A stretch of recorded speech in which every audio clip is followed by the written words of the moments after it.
Question 36. You have some statements about quadrilaterals. Tick the boxes of the statements which are true.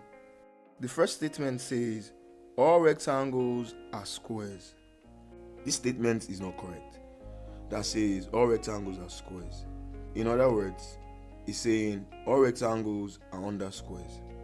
But this is not true. Rectangles are actually parents to squares. So squares are under rectangles, and all squares are rectangles. You might find this hard to understand or comprehend, but there are certain properties of a rectangle that a square carries. But the major property of a square, which is all the sides must be equal, doesn't occur in every rectangle.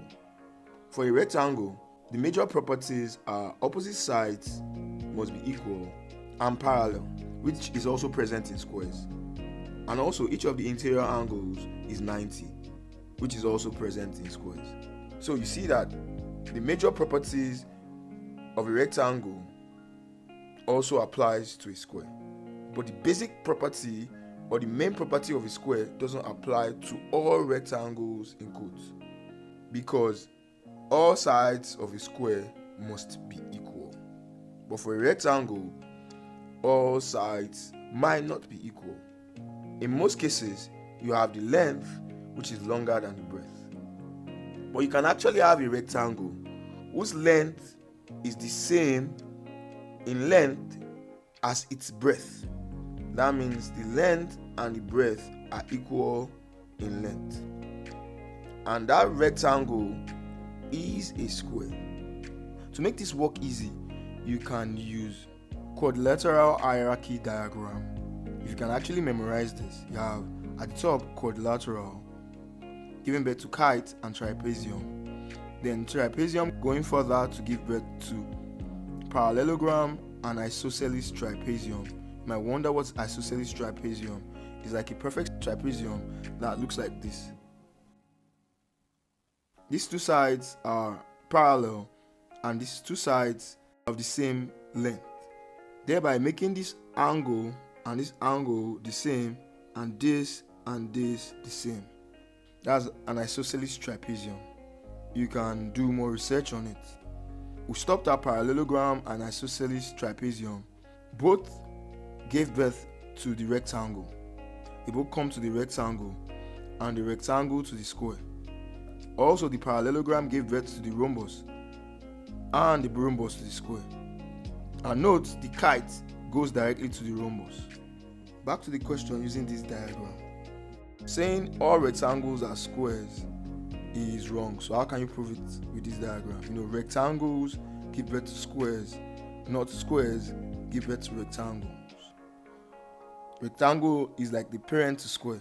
Square is under rectangle. That's why not all rectangles are squares, but all squares are rectangles, because square falls under rectangle. So the first statement is wrong, so you don't have to do anything, you leave the box empty. Second statement says all squares are rectangles. So you have square under rectangle, rectangle giving birth to square.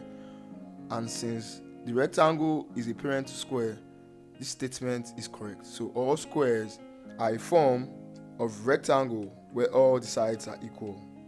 So you tick it. You should also know that all squares are rhombus too. And if a rhombus is under kite, you can still say all squares are kites. That would still work.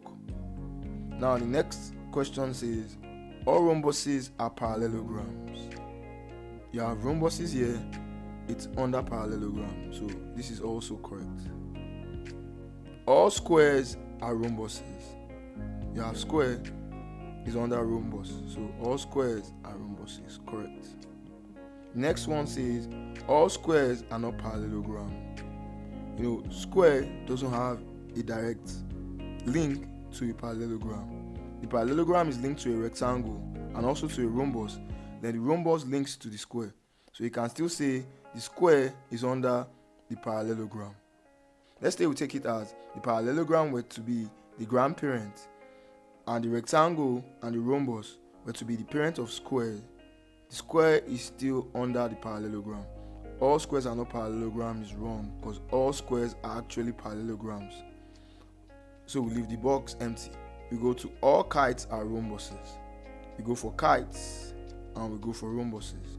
All kites are rhombuses. No, it's all rhombuses are kites, because kite is like a parent to a rhombus, not a rhombus as a parent to the kite. So the statement all kites are rhombuses is wrong. It's all rhombuses are kites. So we have next statement, all rhombuses are kites. Yes, all rhombuses are kites. You have rhombus under kites. You have kites giving birth to rhombus. So you take it correct. I hope you understand it with this diagram. That means you have to memorize this diagram to make this kind of question easy for you to solve. We have next statement, all parallelograms are trapeziums. Let's go for parallelograms. We have trapeziums here. Yes, all parallelograms are trapeziums, because parallelogram is under trapezium. Trapezium gave birth to parallelogram and to isosceles trapezium.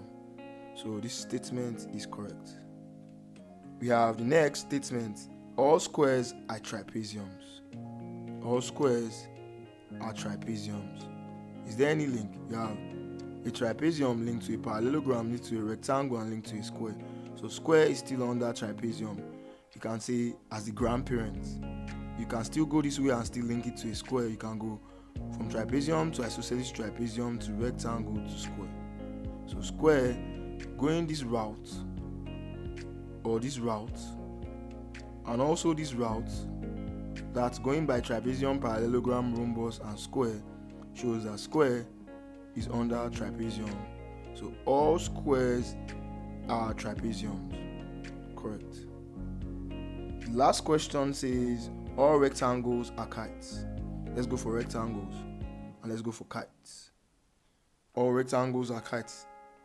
All rectangles are not kites, because if you go by rectangle and if you go to parallelogram, you go to trapezium, then you go to quadrilaterals.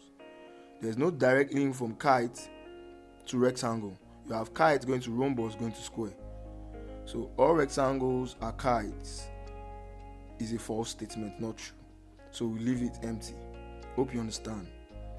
You can see this diagram makes it easy for you to solve questions like this.